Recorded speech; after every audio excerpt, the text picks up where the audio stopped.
तीन जादुई नारियल के पेड़। सोहनपुर गांव में ठाकुर वीरेंद्र प्रताप रहता था। वो बहुत पैसे वाला था और वो बहुत दयालु किस्म का आदमी था। वो गरीबों की बहुत मदद करता था। उसके पास तीन जादुई नारियल के पेड़ थे जो कि उसने अपने गांव के बाहर लगा रखे थे।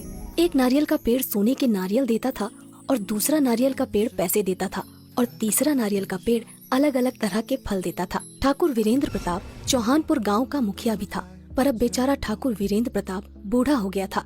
उसकी सेहत अब ठीक नहीं रहती थी। ठाकुर वीरेंद्र प्रताप के तीन बेटे थे। सबसे बड़े बेटे का नाम सुंदर, जो बहुत बुद्धिमान और चतुर था, पर सुंदर आलसी बहुत था। दूसरे बेटे का नाम सुशील था। वो भी सुंदर से कम नहीं था। उसकी चतुराई से भी हर कोई वाकिफ था। और सबसे छोटे बेटे का नाम सुलभ। सुलभ बहुत मासूम था और बुद्धिमान भी इतना नहीं था, पर सुलभ आलसी नहीं था। वो वीरेंद्र प्रताप की किसी भी बात को नहीं टालता था। ठाकुर वीरेंद्र प्रताप इसी चिंता में था कि आखिर वो उसका वारिस किसको बनाकर जाए। वो चाहता था कि वारिस वही बने जो इसके लायक हो, उसकी धन संपत्ति और तीन जादुई नारियल पेड़ों का सदुपयोग करे। एक दिन रात को वो विचार में मग्न था कि आखिर कैसे अच्छा वारिस ढूंढा जाए। अगली सुबह हुई और वीरेंद्र ने अपने तीनों पुत्रों को बुलाया और अपने बागीचे में लगे तीनों जादुई नारियल के पेड़ों के पास ले गया और कहा, देखो बेटा, जैसा तुम्हें भी पता है कि आजकल मेरी सेहत कुछ अच्छी नहीं रहती, इसलिए मैं अपना वारिस ढूंढ रहा हूँ जो मेरी धन संपत्ति और इन तीनों जादुई नारियल के पेड़ों का सदुपयोग करे। तुम तीनों मेरे लिए समान हो, इसलिए मैं आज से तुम्हारी एक परीक्षा लूंगा। जो उस परीक्षा में सफल हो जाएगा वही मेरा वारिस बनेगा। वीरेंद्र प्रताप कहता है, मैं तुम तीनों को एक एक पेड़ दे रहा हूँ और एक एक इलाका दे रहा हूँ। तुम तीनों के पास 1 महीना है। तुम तीनों को 1 महीने तक इन पेड़ों का सदुपयोग करके इनसे जनता की भलाई करनी है। और जब तुम इन पेड़ों के पास जाकर कहोगे, सुन पेड़ भाई, कर लोगों की भलाई, तो ये अपने आप फल देने लगेगा। और इन पेड़ों का अगर दुरुपयोग हुआ तो ये पेड़ अपना अपना फल देना बंद कर देंगे। अब मैं 1 महीने के लिए गांव से बाहर जा रहा हूँ और ये गांव वाले तुम्हें सौंप रहा हूँ। और ठीक 1 महीने बाद आऊंगा और देखूंगा कि तुम में से किसने लोगों की भलाई सबसे अच्छी करी है। मैं नहीं जानता तुम ये सब कैसे करोगे। ये सब तुम्हें अपनी बुद्धिमानी के प्रयोग से करना है। क्या तुम तीनों इस परीक्षा के लिए तैयार हो? तीनों बेटे एक स्वर में कहते हैं, जी पिताजी, आप फिक्र मत कीजिए, हम आपकी परीक्षा में सफल होकर ही आएंगे। सबसे बड़ा बेटा सुंदर मन ही मन सोचता है, ये परीक्षा तो मैं ही पास करके आऊंगा और गांव का मुखिया बनूंगा। आखिर मेरे में कमी क्या है? ये दोनों तो मूर्ख ठहरे। दूसरा बेटा सुशील मन ही मन सोचता है, आखिर वो तो पिताजी को भी पता है कि मुखिया कौन बनेगा। मुखिया बनने के लिए योग्य सिर्फ मैं ही हूँ। मैं सुंदर भैया से किसी काम में कम नहीं हूँ और सुलभ तो इस परीक्षा में कहीं है ही नहीं। सुलभ मन ही मन सोचता है, पिताजी ने यह परीक्षा रखवा कर अच्छा किया।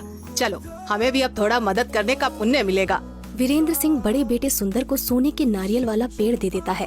फिर दूसरे बेटे सुशील को नारियल के पैसे वाला पेड़ दे देता है और सबसे छोटे बेटे सुलभ को तरह तरह के फल देने वाले नारियल का पेड़ दे देता है और कहता है, ठीक है बच्चों, अब मैं चलता हूँ। मेरा आशीर्वाद तुम तीनों के साथ है। ऐसा कहकर वीरेंद्र प्रताप गांव से निकल जाता है।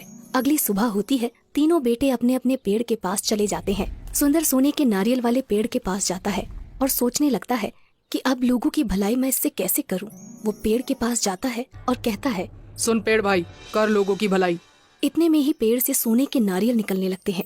सुंदर उन नारियल को सुबह सोने की दुकानों पर बेच देता है, पर जैसे ही पैसे आते हैं वो सोचता है, मैं लोगों की भलाई तो बाद में ही कर सकता हूँ, अभी क्यों ना ये पैसे मैं खुद पर खर्च कर लूं।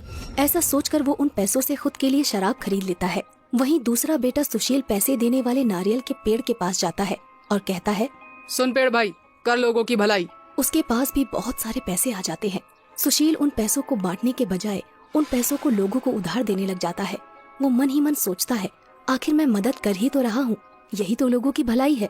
अब मैं पिताजी की तरह मूर्ख नहीं जो इन पैसों को ऐसे ही लुटा दूं। वहीं तीसरा बेटा सुलभ तरह तरह के फल देने वाले पेड़ के पास जाता है। वो सोचता है, इस गांव में ऐसे बहुत से लोग हैं जो एक दिन का भोजन भी नहीं जुटा पाते हैं, उनको इसकी सबसे ज्यादा जरूरत है।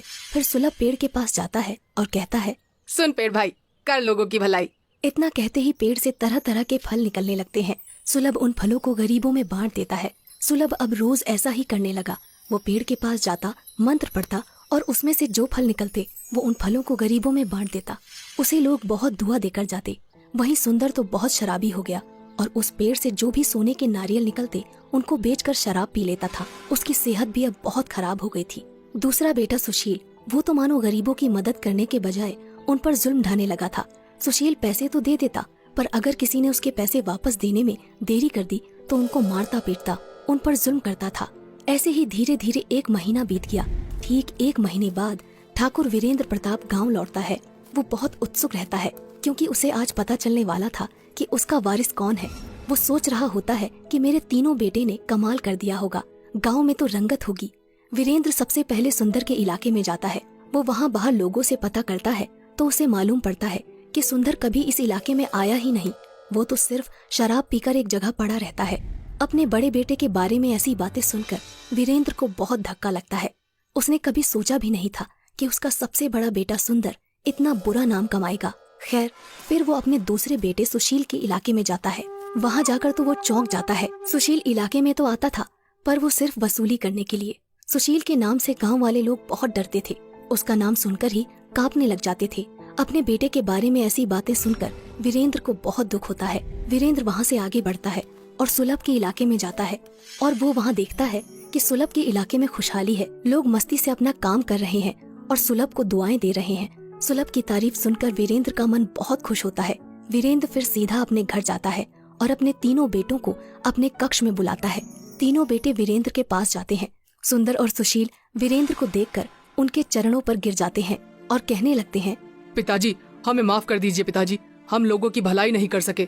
आपने जो हमारी परीक्षा ली, हम उस पर भी खरे नहीं उतरे। हमारे दुरुपयोग करने से वो पेड़ भी गायब हो गया। सुंदर और सुशील, तुम दोनों को अपने छोटे भाई सुलभ से कुछ सीखना चाहिए। उसने कितने अच्छे से अपने इलाके को संभाला और गांव वालों की भलाई करी। इतना कहकर वीरेंद्र सुलभ को अपने पास बुलाता है। सुलभ, इधर आओ बेटा। जी पिताजी। सुलभ, मुझे बिल्कुल भी उम्मीद नहीं थी कि तुम इस परीक्षा में पास हो जाओगे, पर तुमने साबित कर दिया कि तुम ही मेरे असली वारिस हो। शाबाश बेटा, शाबाश। नहीं पिताजी, मैंने ये सब वारिस बनने के लिए नहीं किया। मैंने ये सिर्फ लोगों की भलाई के लिए किया। और जब मेरे बड़े भाई सुंदर हैं तो उनके रहते मैं वारिस नहीं बनना चाहता।